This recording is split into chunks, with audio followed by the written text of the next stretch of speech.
오늘 여기 우리가 방금 읽은 이 고린도전서 15장 말씀은 이 말씀을 듣고 또 읽는 우리에게 우리 기독교 신앙이 그리스도의 부활에 근거해야 한다는 사실을 밝히 말해주고 있습니다. 그로 인해서 우리 예수 그리스도를 믿는 모든 사람들이 마지막 날에 주님이 다시 오실 그 마지막 날에 함께 부활할 것이라는 확고한 믿음을 가지기를 원하는 것입니다. 우리 모두에게 이러한 믿음이 있기를 우리 주 예수님의 이름으로 축원합니다. 아멘.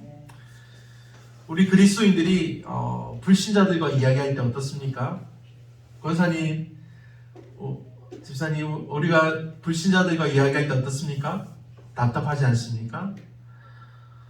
우리가 믿는 이 진리를 왜 잘 듣지를 않고 또 잘 듣는데도 왜 자꾸 엉뚱하게 이해할까? 우리가 정말 소중히 여기는 이 성경의 이 진리들이 그들에 의해서 불신당하거나 또 심지어 조롱당하기도 합니다.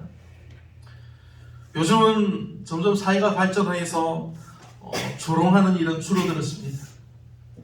그래서 우리가 그리스도께 우리가 충성을 바친다는 것을 사람들이 이상하게 받아들이지 않습니다. 오히려 많은 사람들이 예수님이 좋은 사람인 줄 압니다. 위대한 도덕적 스승임을 이해하기도 합니다. 그러나 이러한 비기독교인들은 한 가지 교리를 껄끄럽게 생각합니다. 그것이 바로 우리가 가장 확실하게 믿는 부활의 교리입니다. 우리 신학자 한 분이 불신자 한 사람과 이야기한 내용입니다. 그 불신자는 아주 친절했고 주의 깊게 이 신학자의 말을 아주 잘 들었습니다. 하지만 한 가지 내용에서 신학자의 말을 가로막았습니다. 당신이 말하는 대부분의 내용은 제가 수용할 수 있습니다. 세상은 뒤죽박죽이고 우리에게는 정말로 구세주가 필요한 것을 제가 압니다. 하지만 제가 당신의 말 중에 받아들이기 어려운 것이 하나 있습니다. 그러자 이 말을 듣던 신학자가 대답합니다. 그것이 도대체 무엇입니까?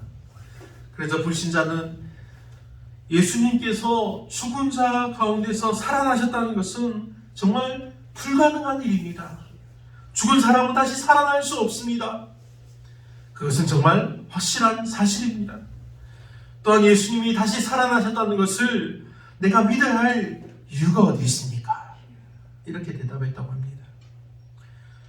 주 안에서 사랑하는 성도 여러분, 우리는 모두가 주님의 부활을 믿습니다. 하지만 믿지 않는 이 불신자들이 그리스도의 부활에 대해서 계속해서 도전해오고 있는 것은 현대의 과학이 발전하고 이 자연주의적인 사고가 아주 활발해지기 시작된 지금부터가 아닙니다. 아주 옛날 그 2000년 전부터 예수님이 무덤에서 일어나신 그날부터 정말 많은 사람들이 어리석은 생각이라고 말을 합니다.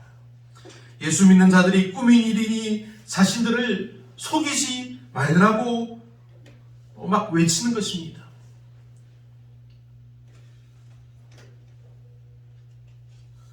이와 같이 땅에 속한 이 불신자들의 이 사람들의 삶은 본성상 우리를 결코 하나님 나라로 인도해 주지 못합니다. 이 그들의 삶의 자연스러운 본성은 죽음을 향한 길일 뿐입니다. 그러니 이 세상에 속한 사람들의 삶이 어떻게 마지막에 자연스럽게 영원하신 하나님의 나라, 우리에게 영원한 생명을 주는 생명의 나라로 들어갈 수 있겠습니까? 사랑하는 성도 여러분, 예수 그리스도의 부활은 하나님이 우리 인간을 불쌍히 여겨주셔서 주를 믿는 모든 자들을 구원해 주시기 위해 베푸신 하나님의 은혜요 사랑임을 믿으시기 바랍니다. 아멘. 오늘 우리에게 주시는 말씀을 보겠습니다. 먼저 50절입니다. 형제들아 내가 이것을 말하노니 혈과 육은 하나님 나라를 이어받을 수 없고 또한 썩는 것은 썩지 아니하는 것을 유업으로 받지 못하느니라. 이 사도 바울은 인간이 아담으로부터 받은 이 혈과 육, 피와 이 육체를 이 썩는 육신의 몸은 썩지 아니하는 하나님의 나라를 유업으로 받을 수 없다고 결론 짓고 있습니다. 하나님께서는 이 그리스도 안에서 훨씬 더 위대한 일이 일어나도록 계획하신 것입니다. 이 위대한 일이 무엇입니까? 그리스도의 재림입니다. 그리스도의 재림으로 모든 예수 믿는 자들이 이 몸이 부활하는 것입니다. 나아가서 바울은 아담에게 물려받은 이 혈과 육, 이 피와 이 몸이 육신이 하나님의 나라를 유업으로 받을 수 없다고 주장합니다. 한 개인이 완전히 다른 성정으로 된 그런 부활의 몸을 받지 않으면 복음의 이 온전한 복을 받을 수 없다는 사실입니다. 바울은 이러한 결론을 수용하기를 간절히 원한다는 사실을 알리기 위해서 형제로서 고린도 교인들에게 호소하고 있는 것입니다. 형제들아, 내가 이것을 말하노니. 그러므로 주 예수의 부활을 믿는 우리 성도들은 죽음을 넘어서서 변화될 것을 주 예수를 믿는 믿음으로 확신합니다. 아멘. 그리고 51절과 52절은 예수님의 재림 때 일어날 현상에 대해서 설명하고 있습니다. 보라, 내가 너희에게 비밀을 말하노니 우리가 다 잠잘 것이 아니요 마지막 나팔의 순식간에 홀연히 다 변화되리니 나팔 소리가 나매 죽은 자들이 썩지 아니할 것으로 다시 살아나고 우리도 변화되리라. 아멘. 여기서 이 마지막 나팔이란 주님이 다시 오신다는 주님의 재림을 알리는 신호입니다. 그러므로 주님의 재림의 때를 가리킨다고 할 수 있습니다. 실로 우리 주님은 마지막 때에 천사장들이 부르는 그 나팔 소리가 울리는 가운데 정말 영광스럽게 이 땅에 다시 오실 것입니다. 예수님은 재림하실 때 이단들이 주장하는 것처럼 몰래 오시지 않습니다. 초림 때와 같이 또 어느 특정한 장소에 조용히 오시지도 않습니다. 지금 이 말씀이 기록되었던 이 로마 제국 시대의 장군들이 전쟁에서 승리하면 어떻게 합니까? 성을 빼앗으면 그 성에 이제 들어가서 병사들 보내어서 먼저 성을 깨끗하게 정리합니다. 죽은 시체들과 모든 불타버린 것들을 싹 정리하고 깨끗하게 정돈합니다. 그렇게 한 다음에 병사들이 아주 엄격하게 쫙 줄을 서서 도열해 있는 가운데 요란한 나팔 소리가 들리면 그 소리와 함께 성 안으로 그 장군이 들어가는 것입니다. 이것이 공식적인 입성입니다. 우리 예수님이 바로 이와 같이 재림하신다는 것입니다. 예수님의 재림은 아주 공개적입니다. 모든 세상 사람들이 다 보고 알게 하시겠다고 하셨습니다. 모든 사람들이 충분히 알도록 그렇게 예수님은 오실 것입니다. 오늘 본문에서 사도 바울은 그때 일어날 일들을 소개하고 있습니다. 먼저 첫 번째는 우리가 다 잠잘 것이 아니라고 했습니다. 예수님의 재림과 동시에 가장 먼저 일어날 일은 죽음이 그치는 것입니다. 죽음의 중단입니다. 사람들이 왜 성경이 증거하는 부활을 믿지 못할까요? 여러 이유가 있지만 예수님의 부활 이후에도 여전히 계속해서 사람들이 죽어나갔기 때문입니다. 여전히 죽음이 기승을 부렸기 때문입니다.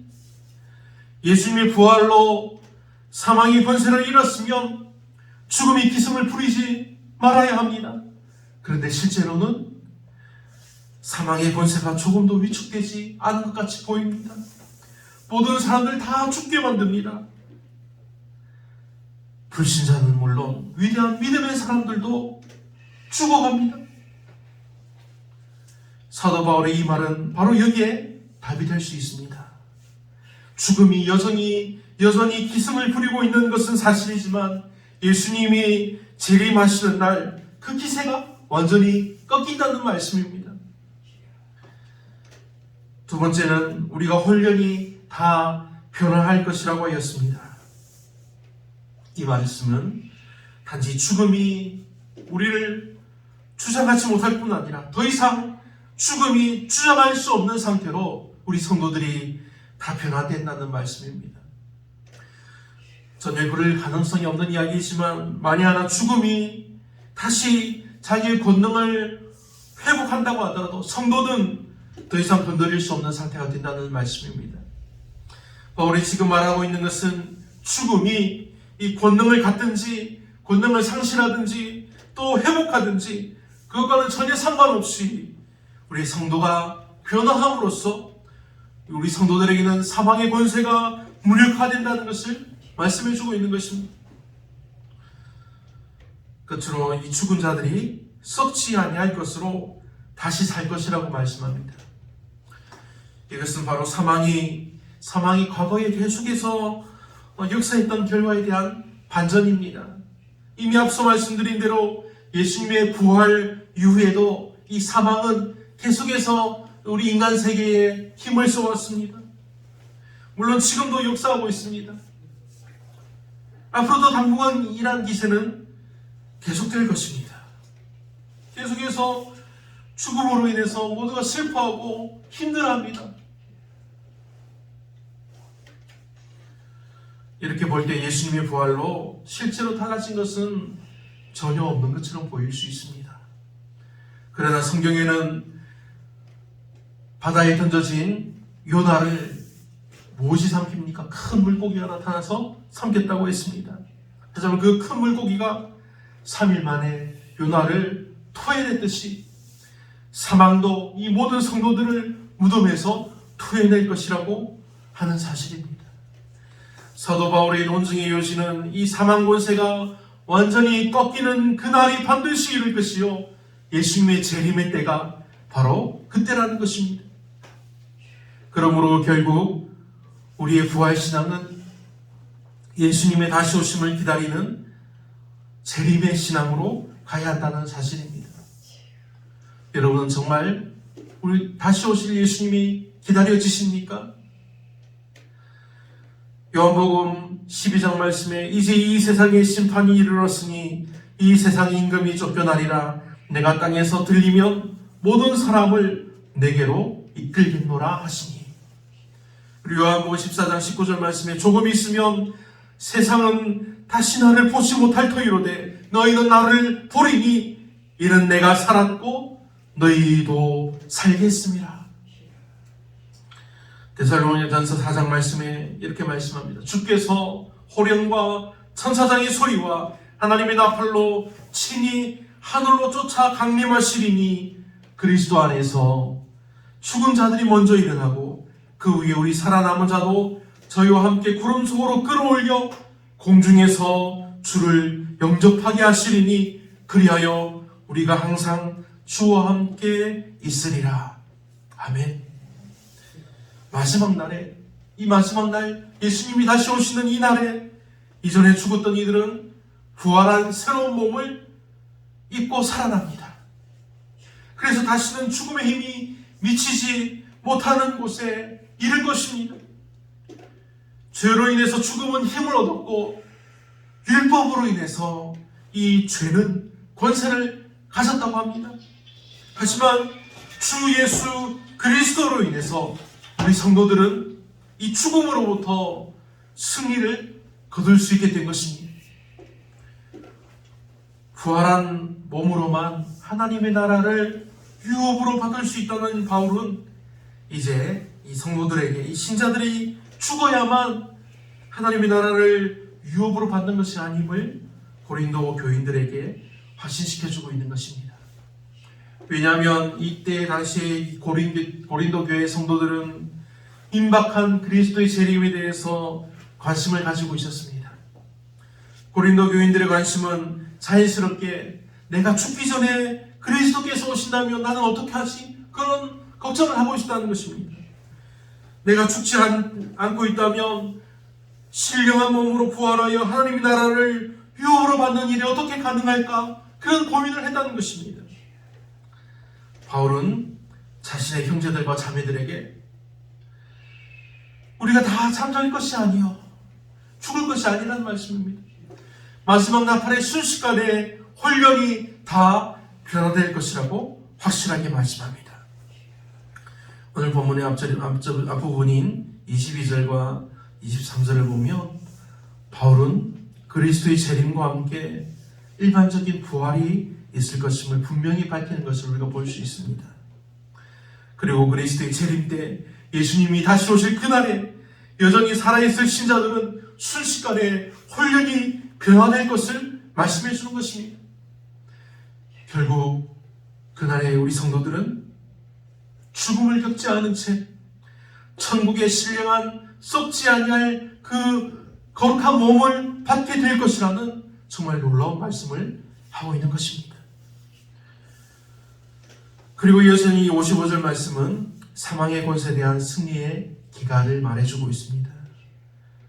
사망아 너희 승리가 어디 있느냐? 사망아 네가 쏘는 것이 어디 있느냐? 사망이 쏘는 것은 죄요? 죄의 권능은 율법이라. 호세아 13장 14절 말씀입니다.